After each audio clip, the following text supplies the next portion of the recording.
Good evening. We've got 11 days until the general strike against Congress and demanding that they enact our legislative package, the blueprint for a better America, to end poverty, end mass incarceration, and end the endless wars.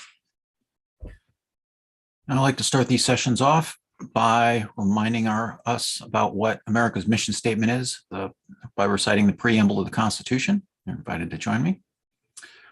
We, the people of the United States, in order to form a more perfect union, establish justice, ensure domestic tranquility, provide for the common defense, promote the general welfare, and secure the blessings of liberty to ourselves and our posterity, do ordain and establish this Constitution for the United States of America. Those are our 5 duties as Americans, both individually and collectively.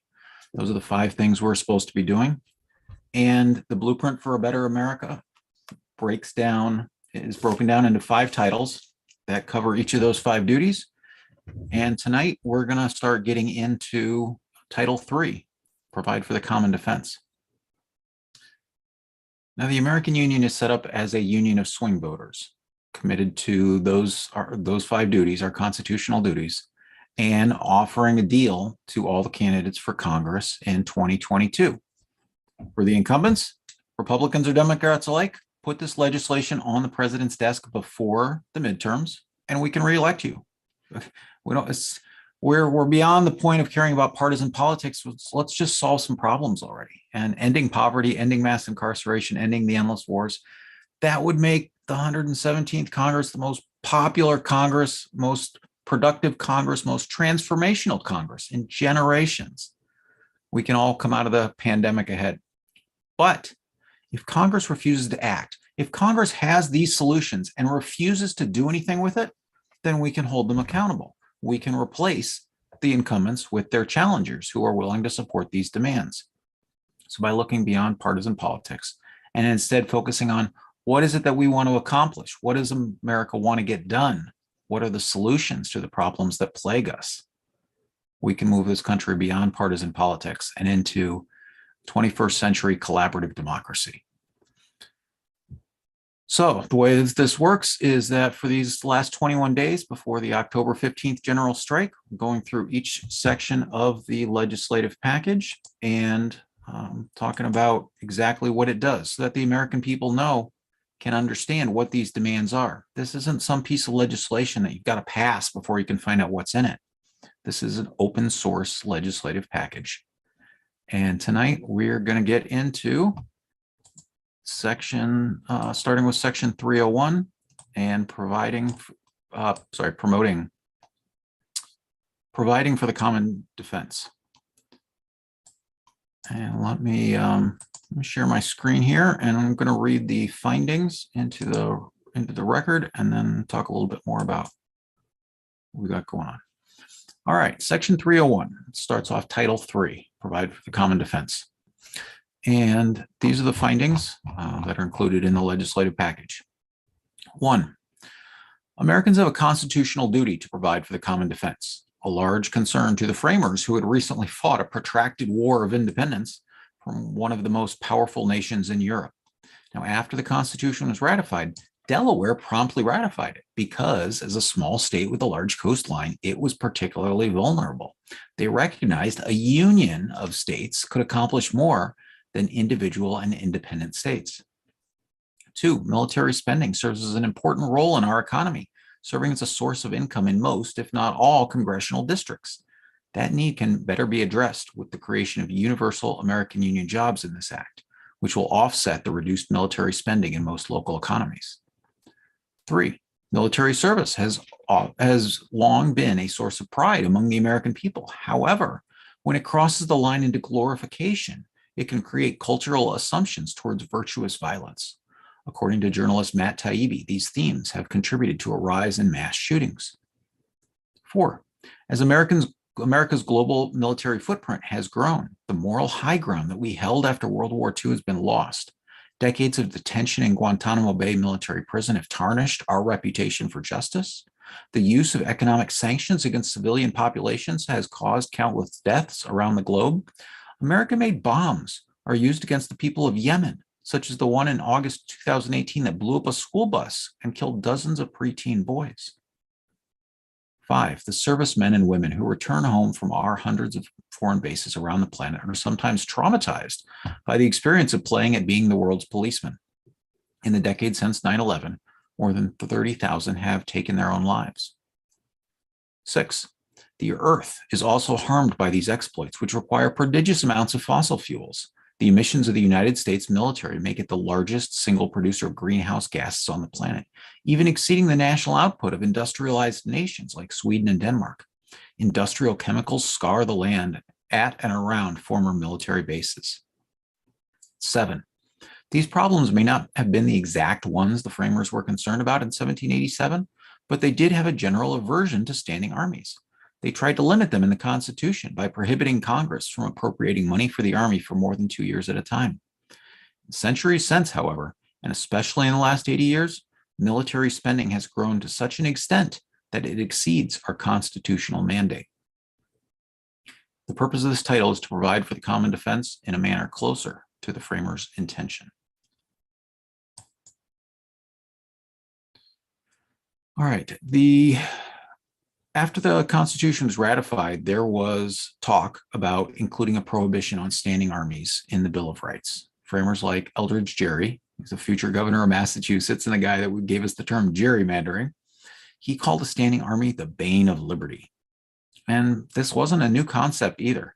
100 years before that, Britain had their glorious revolution, and they had adopted a Bill of Rights, which declared, quote, "The raising or keeping of a standing army within the kingdom in a time of peace, unless it be with consent of Parliament, is against the law."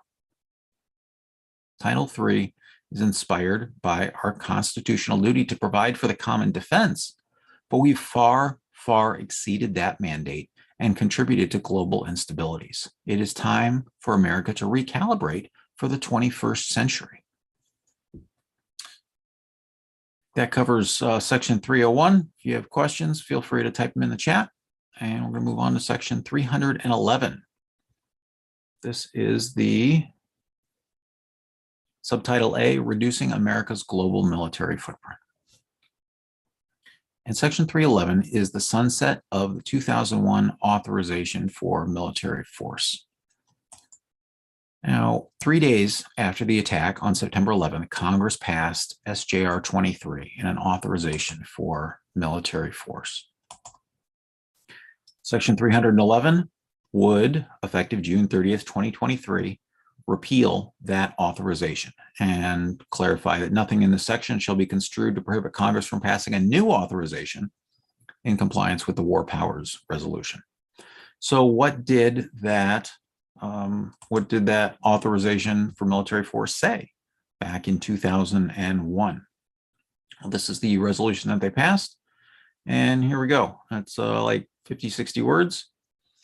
That the president is authorized to use all necessary and appropriate force against these nations, organizations, or persons. He determines, planned, authorized, committed, or aided the terrorist attacks that occurred on September 11th, 2001, or harbored such organizations or persons, in order to prevent such future acts of international terrorism against the United States by such nations, organizations, or persons. So we have done that.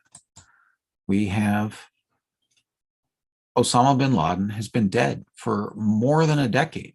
Like we've concluded the war in Afghanistan. We have accomplished what we set out to accomplish. And yet this 2001 authorization is still on the books. It is doing a lot of heavy lifting in the world. According to the Friends Committee on National Legislation, it has been used to justify actions in at least 19 countries and, quote, "The 2001 authorization for military force is the legal basis used to justify all current wars. For this reason, it is often called the blank check for endless wars." If we are serious about ending the endless wars, we've got to repeal this authorization for military force. Now, in 2017, Congresswoman Barbara Lee offered an amendment to the annual defense appropriations bill that would have sunsetted the 2001 authorization for military force in 8 months. And that's the language that is included in Section 311. Give Congress 8 months, 8 months to figure it out. And they are a deliberative body. They can come to a decision if they have to. And so this will hold their feet to the fire and say, look, you guys have 8 months to figure it out. Should we be engaged in hostility in so many countries around the world? Or 21 years after September 11th, after the war in Afghanistan is concluded, after Osama bin Laden is dead, should we bring our troops home? Personally, I think that is the best answer. But Congress is the deliberative body. If they want us to engage in these continuing conflicts around the world, they need to authorize it. They can't just say, well, we passed something back in 2001. Yeah, that's good enough. We don't ever have to take responsibility for authorizing anything again. No, that's not the way the framers set up the Constitution. Congress has the authority, the responsibility, the duty to control the where the military ends up. That was the point of that separation of powers. Instead of a king who controlled everything, we very explicitly separated from an executive branch and a legislative branch to be a check on the war powers. That's the way it's set up. Yeah. And I guess let's talk also 8 months. That means that if the blueprint becomes law on October 30th, then the 117th Congress has what? The month has all of November, has all of December, and a couple days in January that they can pass a new authorization if they want. And then the 118th Congress has almost 6 months that they can act. So 2 Congresses get a chance to take a bite at this apple. 2 Congresses get a chance to decide, should we keep fighting these wars? Should we authorize force elsewhere around the planet or not? And if they choose to do nothing, then let's bring our troops home. End the endless wars. I'll just talk for a minute about the War Powers Act. This was something that was passed in 1973 by Congress because they found out that President Nixon was bombing the nation of Cambodia during the Vietnam War and wasn't telling Congress about it. So they passed a war resolution, the War Powers Act, that said the president is responsible for notifying Congress within 48 hours if they're using military force, sending troops, that kind of thing in other countries. And they can't do it for more than 60 days unless Congress authorizes it or declares war. Now, Nixon vetoed the War Powers Act, but 2/3 of Congress voted to override his veto, and it became law. So let's get, again, this authorization for military force is overused. It's the blank check for these endless wars. There was an incident in Niger a few years ago where 4 American servicemen were killed in a raid. And after the fact, the Trump administration came out and said, oh, well, we were authorized for this military adventure in Africa by the 2001 authorization for military force. Yeah, that covers it. It's a blank check, and it's time to stop payment on that check. And Section 311 will do that. All right, moving on to Section 312, repeal of the Iraq War, the authorization for use of military force against Iraq. So back in 2002, Congress authorized the president to use force against Iraq to protect our national security. And it was based on the threat of weapons of mass destruction, which turned out not to exist. And that authorization is still on the books. Now, the war in Iraq has been over for even longer than the war in Afghanistan. And Saddam Hussein is dead. there is no reason for the authorization of military force to still be on the books. And so the House last year passed HR 256, and this would repeal the 2002 authorization for military force. And President Biden liked this idea. He recognized the 2002 authorization wasn't doing anything, it wasn't relevant anymore. And so he sent I forget what it's called, a statement of administration policy, saying that the administration supported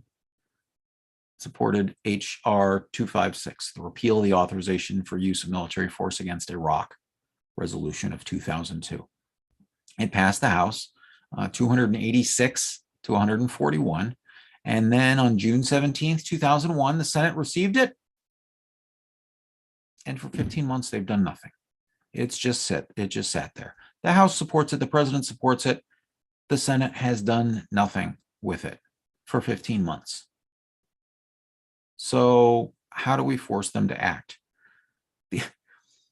One of the problems there might be a little bit of problem here in interchamber squabbling, because the Senate, as it turns out, also has a resolution that would not only repeal the 2002 authorization for military force, but the 1991 authorization for military force that was used, that is still on the books.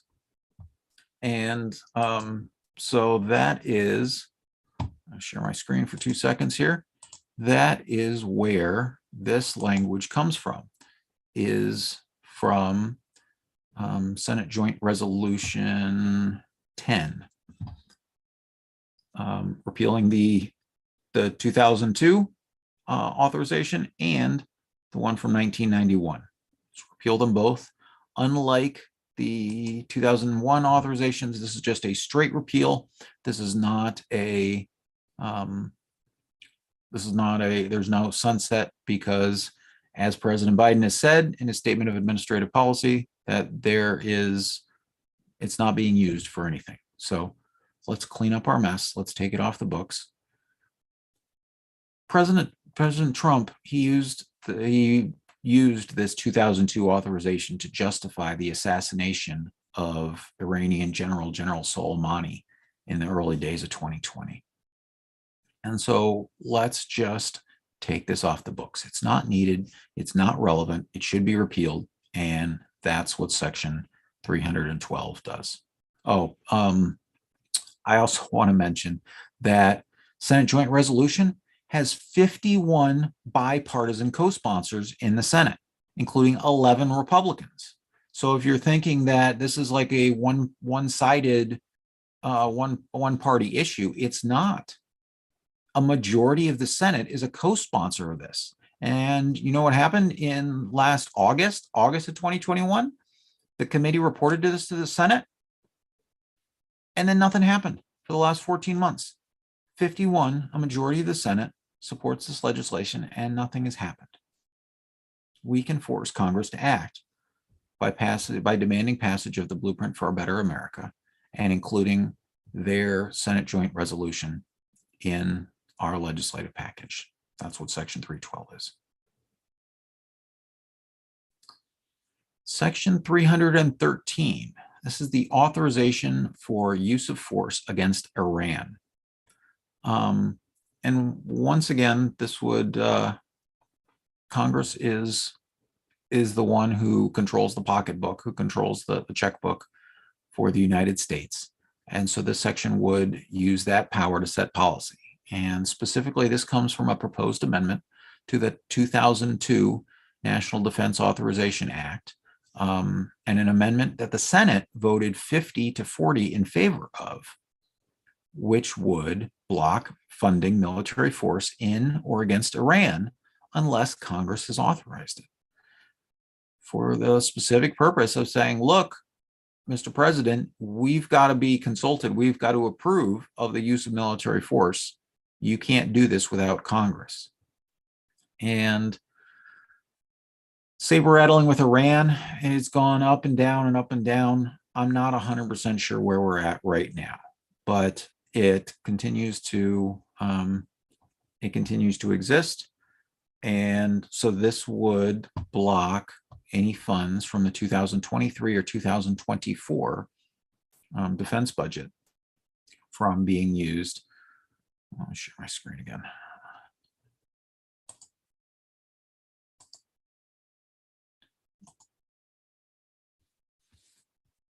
It would be used against or in Iran unless Congress has declared war, enacted specific statutory authorization for the use of military force after the date of enactment of this section. So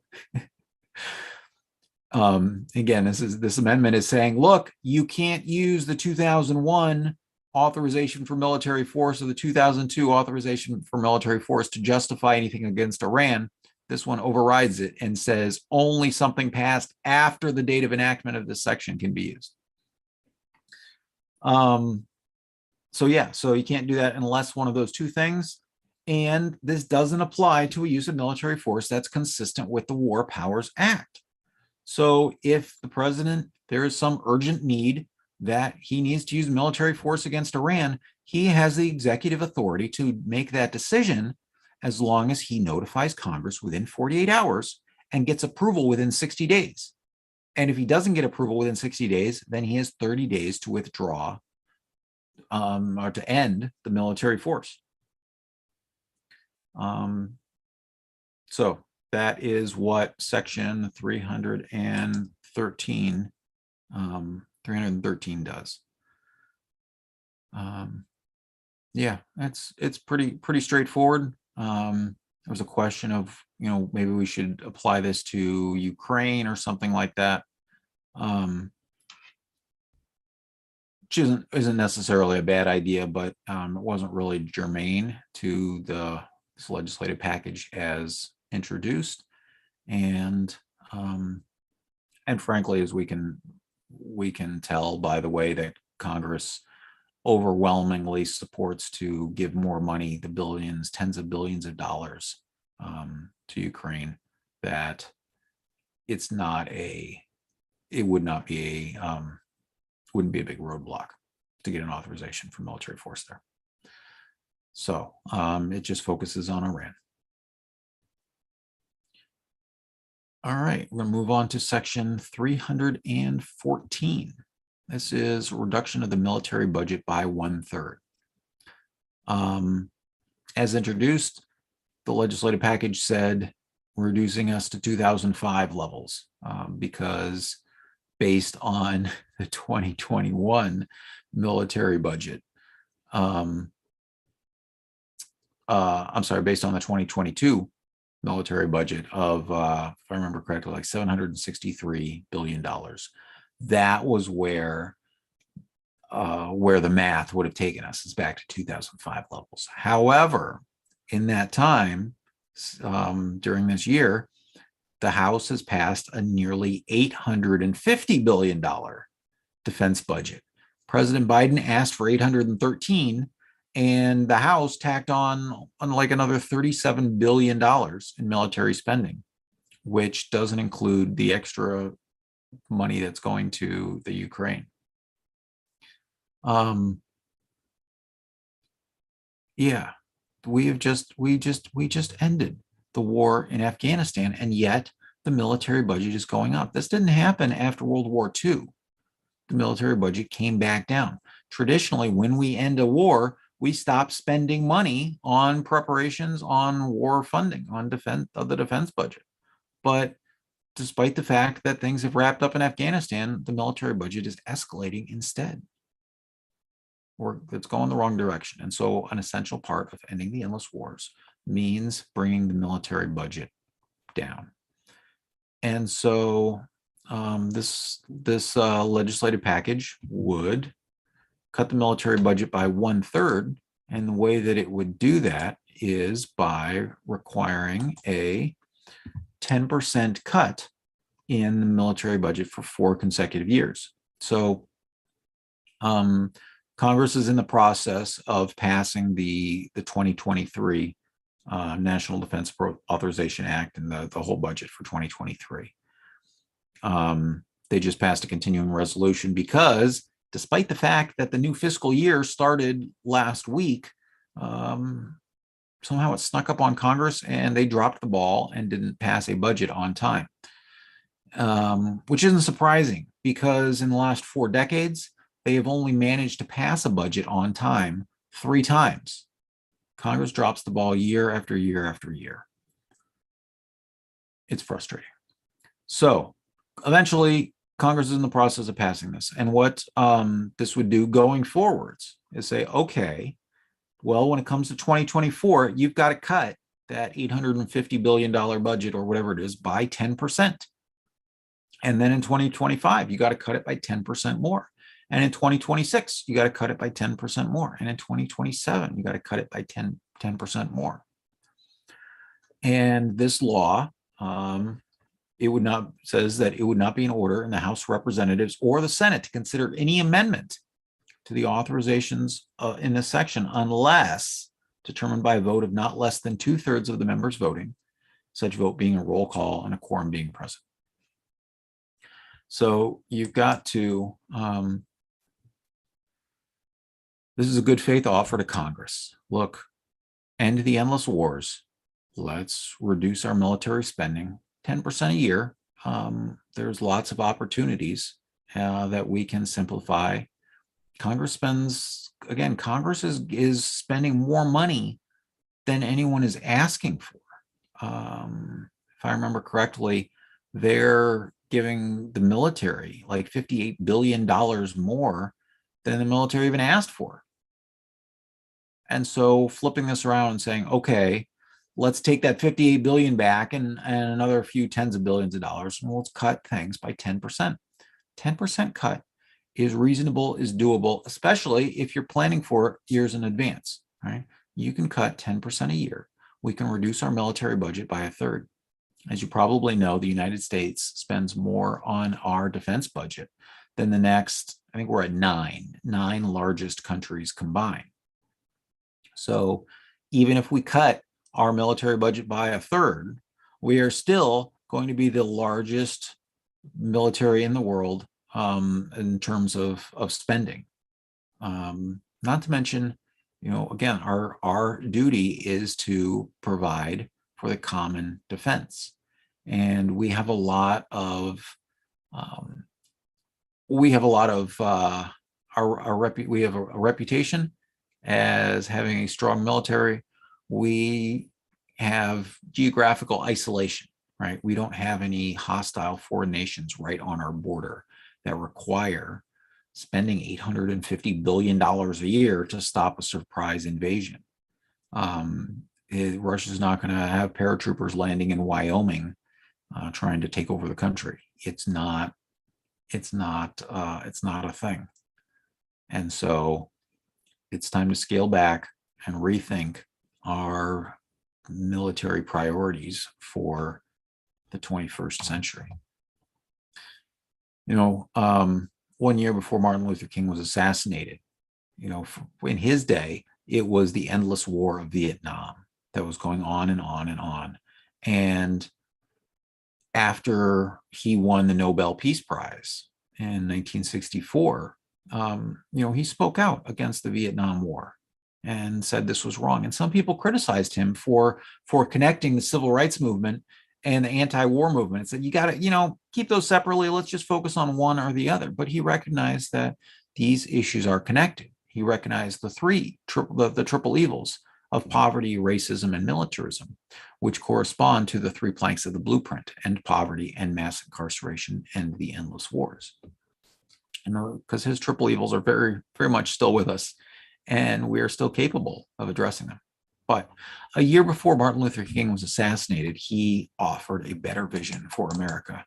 He gave his Beyond Vietnam speech, and I'd just like to read a little bit of it. He said, "A true revolution of values will lay hand on the world order and save war. This way of settling differences is not just. This business of burning human beings with napalm of filling our nation's homes with orphans and widows, of injecting poisonous drugs of hate into the veins of people normally humane, of sending men home from dark and bloody battlefields, physically handicapped and psychologically deranged, cannot be reconciled with wisdom, justice, and love. A nation that continues year after year to spend more money on military defense than on programs of social uplift is approaching spiritual death. America, the richest, most powerful nation in the world, can lead this way. We, in this revolution of values, there is nothing except a tragic death wish to prevent us from reordering our priorities so that the pursuit of peace will take precedence over the pursuit of war. Other than probably that part about napalm, I think all of that, unfortunately, is still true in 2024, 2022, 2022. It's still true 50 years later. And so we can fix this. And this isn't necessarily about giving Congress hard choices, like, could you possibly cut 10% from the military budget? Yes, you can. You know, there's a reason why defense contractors make so much money, because their contracts are full of profits. And so, all right, well, let's shift some of those profits, some of that spending that's going to the defense contractors, and shift it towards, as Martin Luther King said, programs of social uplift. Right? We've got water crises all over this country. We have so many issues in this country that could use more spending that will address the root causes of so many problems in America. And so let's get back to that. As he said, we can lead the way in this revolution of values. Yeah.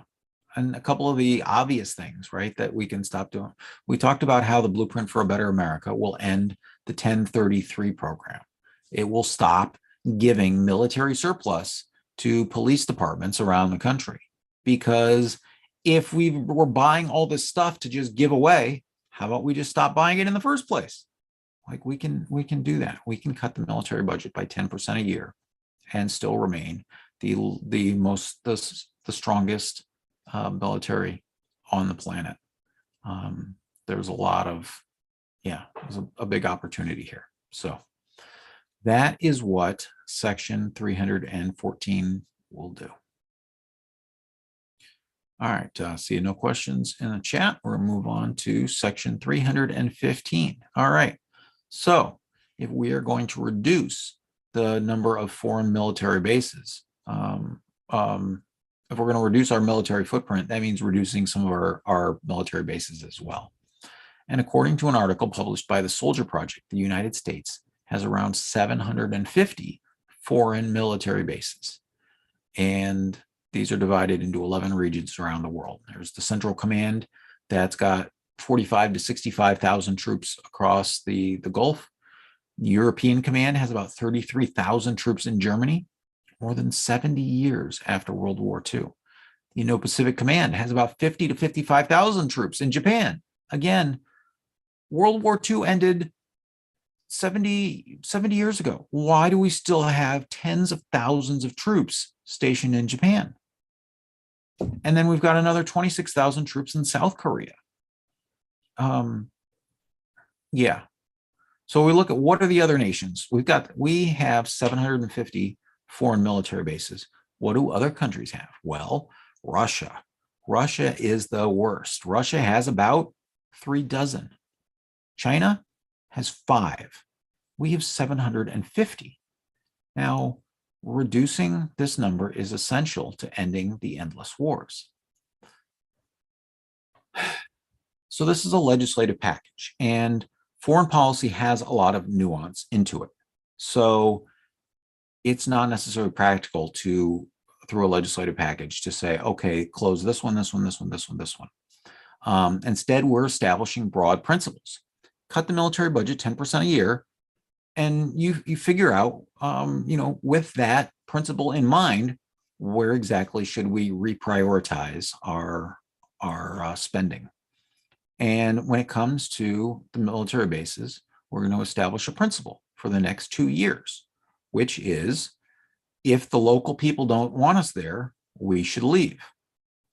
And so what Section 315 does is it will set up a process where the Secretary of Defense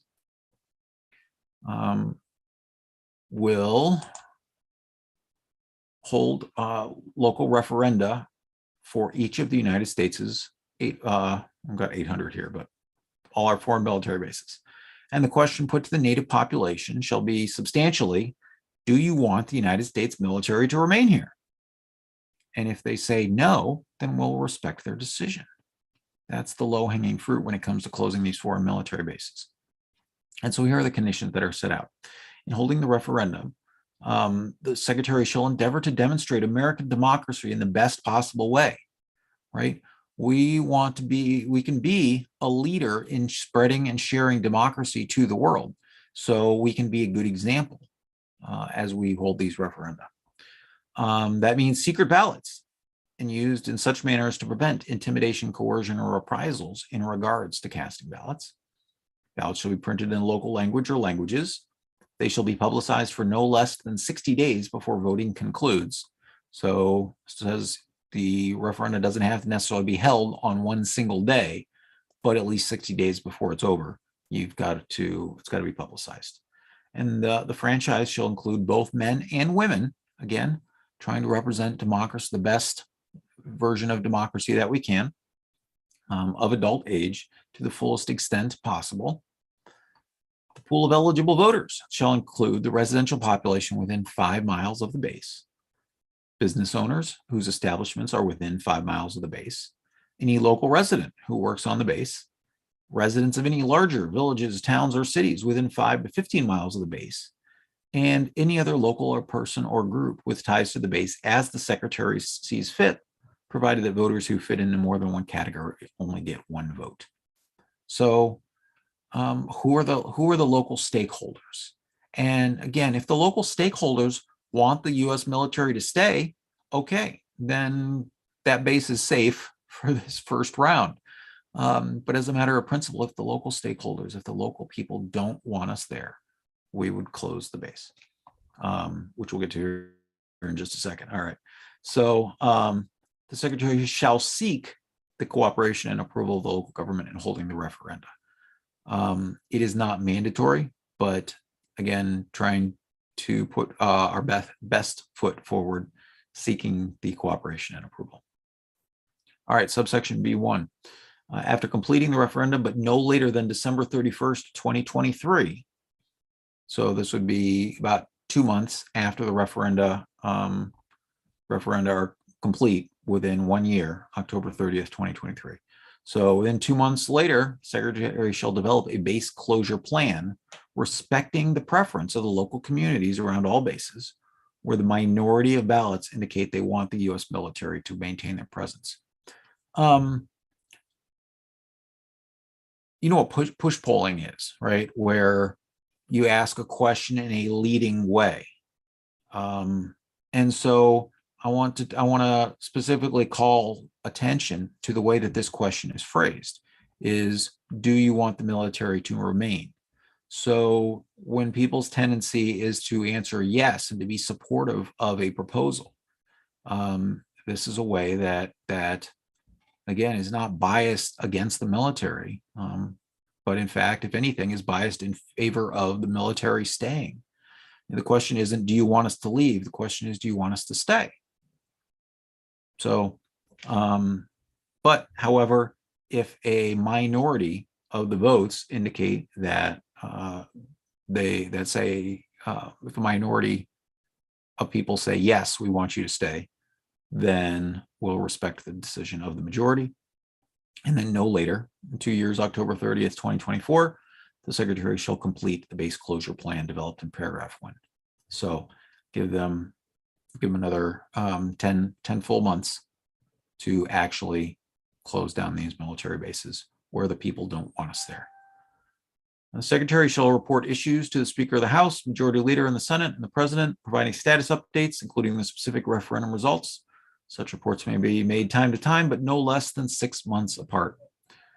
So that is the that is how we can be closing foreign military bases around the planet. Again, as a legislative package, can't necessarily get into all the nuance of all these things, but we can establish the principle that if somebody doesn't want us there, then we shouldn't be there. I've got a question from about what was our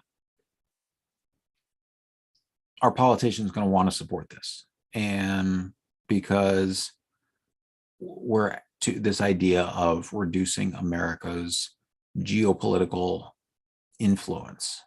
And there's a lot of Veterans for Peace and other groups that, yes, would like to see America rethink our foreign policies. But this can be a difficult problem of how do we do this. And so how do we get politicians to do it? One is by packing it into a legislative package. This is how things get done in Congress, is you lump them all together into one big package and say, okay, take it or leave it. You know what? And you know what happens is they take it. That's how we get these big giant policy packages like the Inflation Reduction Act and the CARES Act and stuff like that, where all these things get lumped together. And so a politician can say, oh, well, I wanted to end poverty and end mass incarceration. I didn't really want to end the endless wars, but had to had to pass the whole thing. So it is what it is.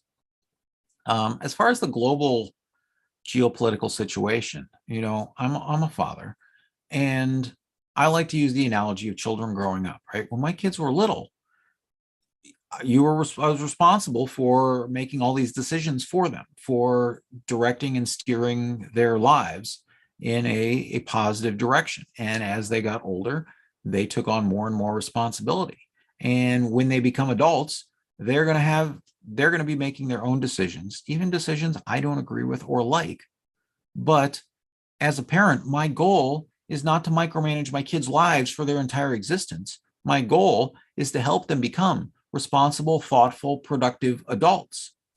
And so that is the true revolution of values. That's the way that we should deal with the rest of the world is, look, countries around the world, we trust you to make your own decisions. And even if we don't like or agree with them necessarily, you have to be able to stand on your own 2 feet. You have to be able to make your own decisions about your place in the world. It's not the United States' responsibility or obligation to micromanage the world's affairs.